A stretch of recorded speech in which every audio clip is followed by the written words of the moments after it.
Number सिस्टीमच्या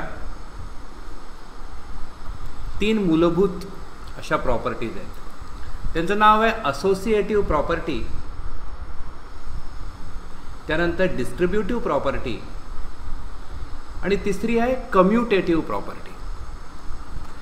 यापैकी एक प्रॉपर्टी याविषयी आपण चर्चा करूया.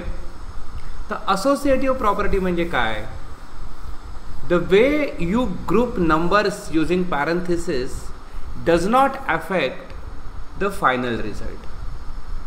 म्हणजे ॲडिशन किंवा मल्टिप्लिकेशन, बेरीज किंवा गुणाकार या क्रिया करत असताना या क्रियांचा क्रम आहे तो महत्त्वाचा नाही.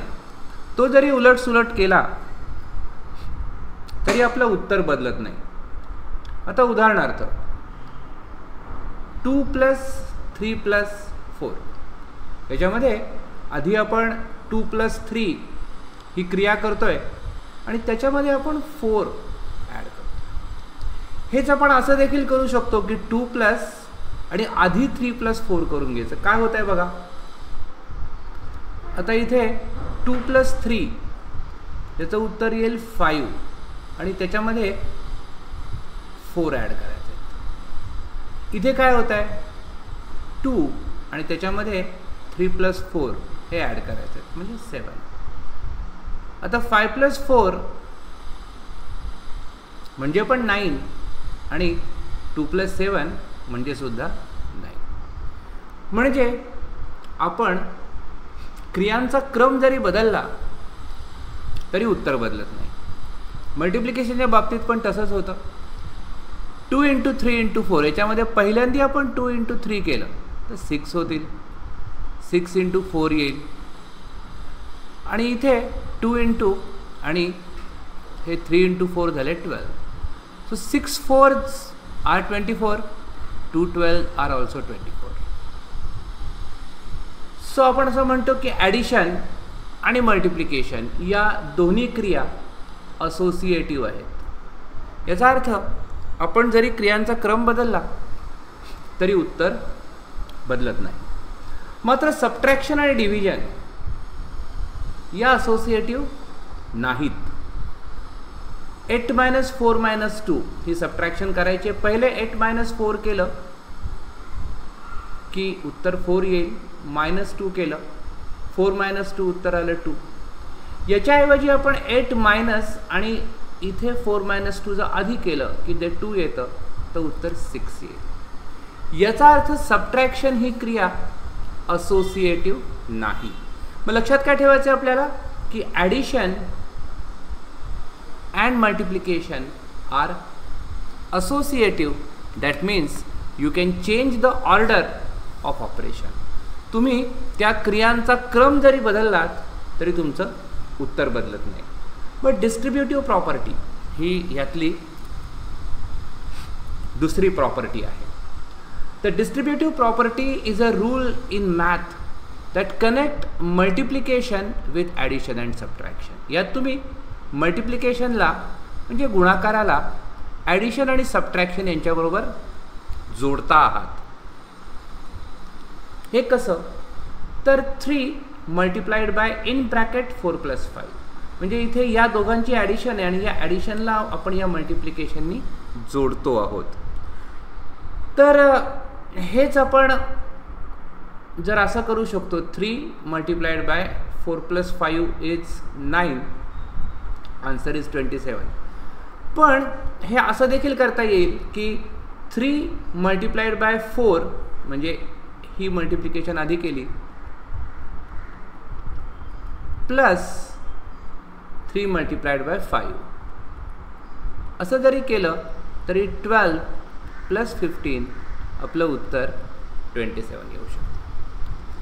हीच गोष्ट सबट्रॅक्शनच्या बाबतीत सुद्धा होऊ शकते. 6 × 10 - 2 हे समजा आहे, तर 6 × आता 10 - 2 आले 8, आन्सर 48 येत आहे. पण हेच जर आपण असं केलं 6 × 10 ही क्रिया आधी केली -6 × 2 म्हणजे 60 - 12 तरी आपलं उत्तर 48 असेल. आता या डिस्ट्रीब्युटिव्ह प्रॉपर्टीचा उपयोग आपण काही मल्टिप्लिकेशन सोपी करण्यासाठी करू शकतो. फॉर एक्झाम्पल 6 × 27 हे मल्टिप्लिकेशन आपल्याला करायचं आहे. 6 × 27. तर हे आपण दोन प्रकारे करू शकतो. एक तर आपण असं म्हणू 6 × आणि 27ला आपण 20 + 7 अशा प्रकारे डिस्ट्रीब्यूट करू शकतो. आता ह्याचा उपयोग आपल्याला कुठे होऊ शकतो, तर आपल्याला 27 या संख्येचा पाढा म्हणजे टेबल येत नाही आहे, पण आपल्याला 20चं टेबल येत आहे. 20चा पाढा येतोय. कसा 20चा पाढा येतोय? कारण 2चा पाढा येतोय. त्यामुळे 20चा पाढा आणि 7चा पाढा आपल्याला येत असेल तर आपण हे 27/6 हे मल्टिप्लिकेशन अत्यंत सोप्या रीतीने करू शकतो. आपल्याला काय करायचं आहे बघा, हे आत्ता आपण लिहून करूया, आपण नंतर आपल्याला हे मेंटली करायचं आहे. 6 × 20 म्हणजे हे आपण असं लिहू शकतो 6 × 20 + 6 × 7. आता हे दोन्ही ॲडिशन्स तुम्हाला सोप्या रीतीने सहज सांगता येतील. 6 × 2 = 12 सगळ्यांना माहिती आहे. मग इथे 120 आले आणि 6 × 7 = 42 आणि ही ॲडिशन जर तुम्ही केलीत तर 162 अशा प्रकारे उत्तर येतं. म्हणजे जरी 27चं टेबल तुम्हाला आलं नाही, जरी 27चा पाढा जरी तुम्हाला आला नाही, तरीसुद्धा तुम्ही हे मल्टिप्लिकेशन हे मेंटली करू शकता. अर्थात हे इतकं सगळ्या स्टेप्स ह्या आत्ता लिहितोय आपण, पण ह्या स्टेप आपण मनातल्या मनात देखील करू शकतो. दुसरं काय करता येईल बघा, याला मी असं पण लिहू शकतो 6 × 30 - 3. आता हे असं का केलं मी? कारण 7 पेक्षा 3 ही संख्या लहान आहे. त्यामुळे 6 × 3 = 18. सबट्रॅक्शन करणं सोपं. अर्थात सबट्रॅक्शन ही ॲडिशन करण्यापेक्षा थोडी अवघड क्रिया आहे, हे मान्य आहे. आपल्याला जसं सोपं पडेल, जसं आपल्याला वाटेल की हे सोपं आहे, तसं आपण हे करू शकतो. मात्र यातनं काय होईल की ज्या मोठ्या मोठ्या संख्यांची टेबल्स तुम्हाला येत नाहीत, ती देखील मल्टिप्लिकेशन तुम्ही मेंटली करू शकाल. तर याच्यासाठी कुठली प्रॉपर्टी वापरली आपण? याकरता आपण वापरली डिस्ट्रीब्युटिव्ह प्रॉपर्टी. अजून काही उदाहरणं बघूया. 8 × 103 आपल्याला करायचं आहे. 8 × 103. तर मनातल्या मनात तुम्ही काय म्हणाल की हे 8 × 100 + 3 आहे. मग 8 × 100 तुम्हाला येतं आणि 8 × 3 पण तुम्हाला येतं.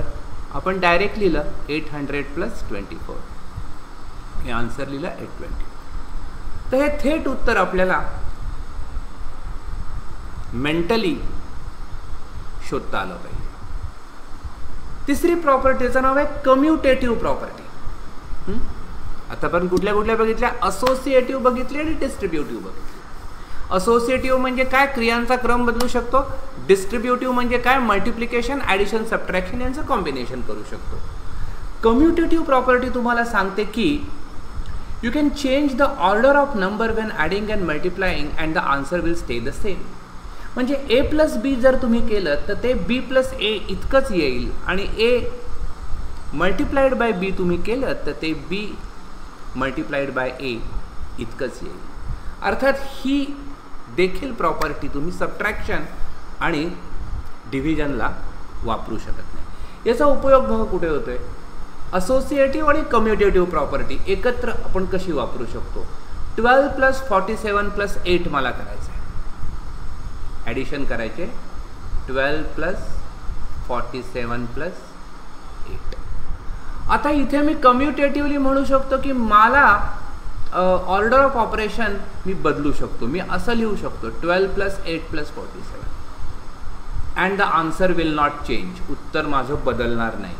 आता 12 + 8 + 47 केल्याचा फायदा काय आहे बघा. मी ही ॲडिशन पहिल्यांदा करेल. इथे आपण कुठली प्रॉपर्टी वापरली? Associative property. आधी कुठली प्रॉपर्टी वापरली? इथे कम्युटेटिव्ह प्रॉपर्टी वापरली. मी ह्या दोन नंबर्सची प्लेस, त्यांची जागा त्याची मी आलटापालट केली आणि नंतर मी असोसिएटिव्ह प्रॉपर्टी वापरतोय, तर मला 20 + 47 67 उत्तर येईल हे इथे दिसत आहे. तर अशा प्रकारे आपण असोसिएटिव्ह आणि कम्युटेटिव्ह प्रॉपर्टी यांच्या एकत्रित परिणामातनं या गोष्टी करू शकतो. समजा मला करायचं आहे की सपोज 10 × 6 × 5.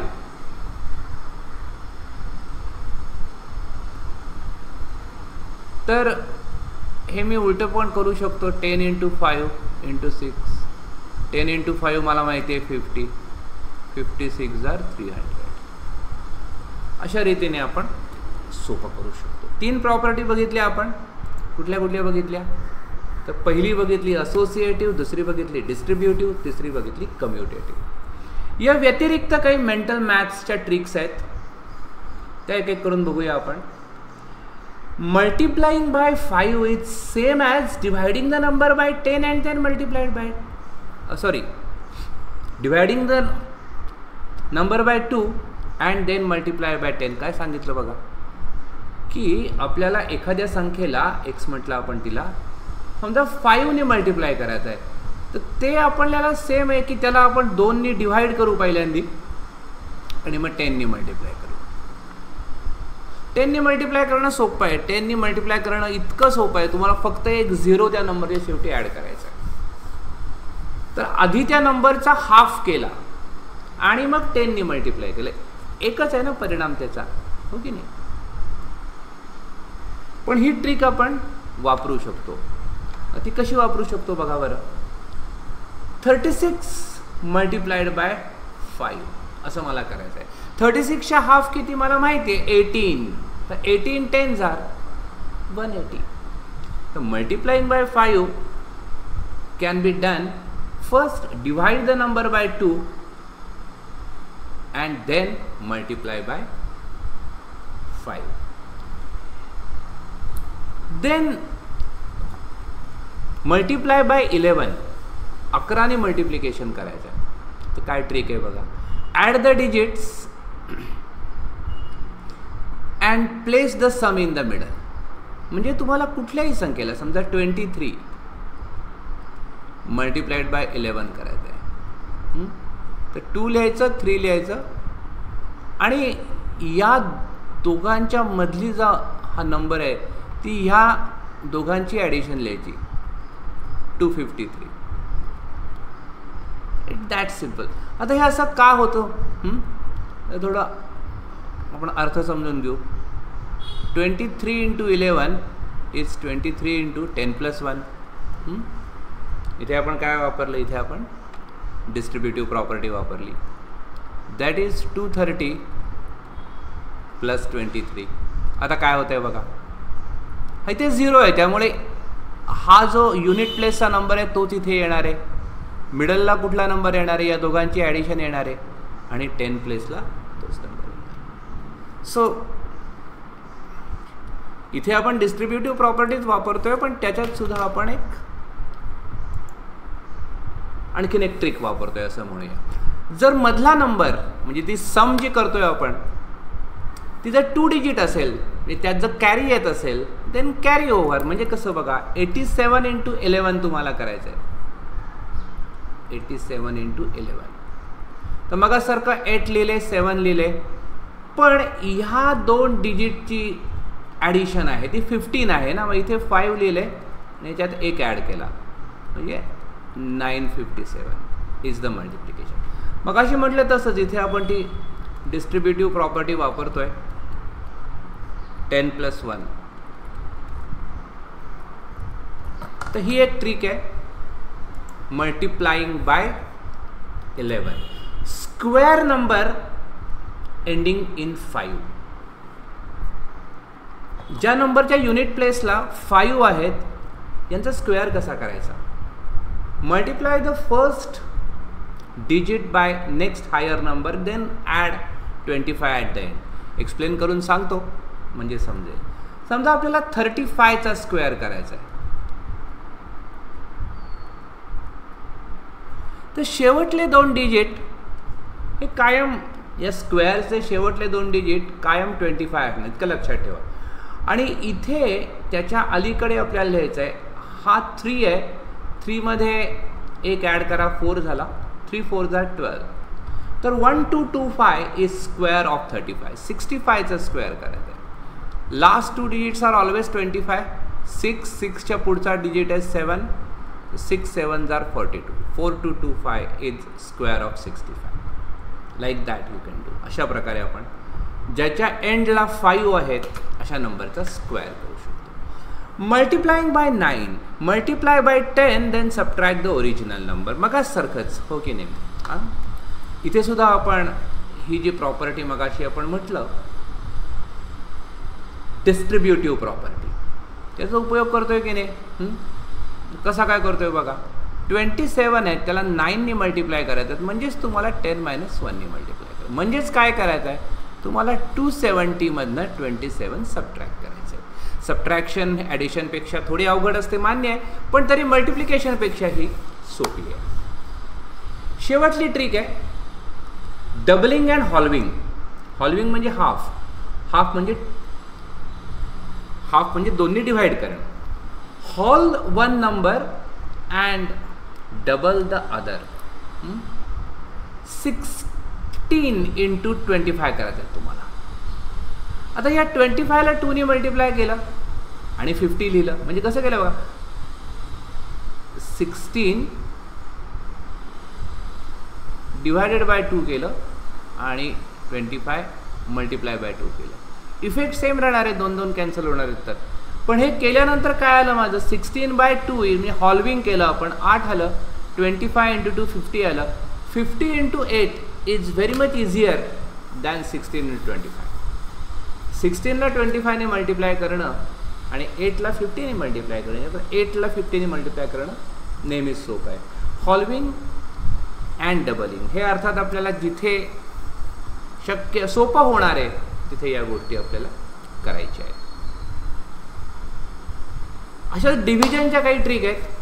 डिवायडेड बाय 5 तुम्हाला लक्षात आलं असेल, जसं मल्टिप्लाय बाय 5ला केलं त्याच्या एक्झॅक्टली आपल्याला इथे उलट करायचं आहे. मल्टिप्लाय बाय 5ला आपण काय केलं, divide the number by 2 then multiplied by 10 केलं. आता डिवाइड बाय 5ला काय करायचं आहे, multiply the number by 2 and then divided by 10. Divided by 10 करणं ही अतिशय सोपी आणि सुंदर गोष्ट आहे. आपल्याला काय, एक डेसिमल पॉईंट फक्त शिफ्ट करायचं आहे. आपल्याला एक शून्य कमी करायचं आहे, शून्य असतील तर, शून्य नसतील तर एक डेसिमल पॉईंट आपल्याला शिफ्ट करायचा आहे. फॉर एक्झाम्पल 135 डिवायडेड बाय 5 ही आपल्याला डिव्हिजन करायची.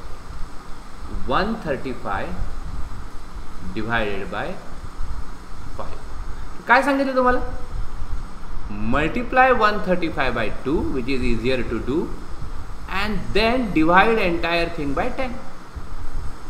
135 into 2 हे पण करणं किती सोपं आहे बघा. 35 2s are 70, कॅरी नाही उरत आहे काही, 2 1s are 2 divided by 10 much easier, it's 27. आपण काय केलं, एक डेसिमल पॉईंट फक्त शिफ्ट केला, हो की नाही. 270 एक शून्य कट केलं म्हणा किंवा एक डेसिमल पॉईंट शिफ्ट केलं म्हणा, आन्सर 27 आला. So this is how we can divide by 2. तसंच मग डिव्हाइड बाय 25 किती सोपं आहे, multiply by 4 and then divided by 10, sorry 100. म्हणजे आपल्याला 300 डिव्हायडेड बाय 25 करायचं आहे. तर काय म्हटलं मी तुम्हाला की 300ला आधी 4ने मल्टिप्लाय करा,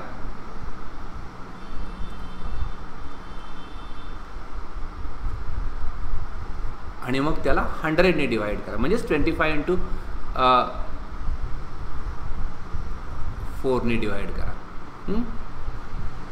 म्हणजे किती आलं, 1200 डिवायडेड बाय 100, आन्सर इज 12. 4ने मल्टिप्लाय करा, 100ने डिवाइड करा, तर 25ने तुम्हाला डिवाइड करायला. Divided by 5 0.5 is same as multiplying by 2. Dividing by 0.5 म्हणजे समजा इथे किती नंबर घेतला होता आपण, 48 आहे. 48 डिवायडेड बाय 0.5 करायचं. म्हणजेच काय करायचं आहे तुम्हाला, 48 डिवायडेड बाय 5 डिवायडेड बाय 10 करायचं आहे ना. 0.5 म्हणजे काय, 5/10. Then dividing by a fraction is multiplying by its reciprocal. रेसिप्रोकलनी मल्टिप्लाय केलं. रेसिप्रोकल किती आहे, 10/5 म्हणजे 2 आहे. म्हणजे याचं उत्तर डायरेक्ट तुम्ही 96 लिहू शकता. म्हणजे 0.5 ने डिवाइड करायचं म्हणजे 2 ने मल्टिप्लाय करायचं, 2 ने मल्टिप्लाय करायचं. It's that easy. Split and conquer. Break the number into easier part. 864 divided by 8. आता इथे आपल्याला ट्रिक अशी आहे की 64ला 8 ने आपण डिवाइड करू शकतो. त्यामुळे 800 डिवायडेड बाय 8 केलं, 100 आले. 64 डिवायडेड बाय 8 केलं, 8 आले. आणि त्यांची ॲडिशन आली 108. Divide and conquer. काय केलं आपण, 864 divided by 8 is same as 800 divided by 8 plus 64 divided by 8 असं केलं. Then break the divisor into smaller factors. म्हणजे 12ने तुम्हाला डिवाइड करायचं आहे. 12ने डिवाइड करणं तुम्हाला थोडं अवघड जातं. 12चं टेबल येत नाही, 3चं टेबल तर येतं ना. मग असं करू शकता ना की 144 डिवायडेड बाय आधी 3ने डिवाइड करा आणि मग 4ने डिवाइड करा, हो की नाही. 3ने डिवाइड करणं सोपं आहे, 48 आलं. आणि पुन्हा 4ने डिवाइड करा, 12 आला. So these tricks you can do in the calculations.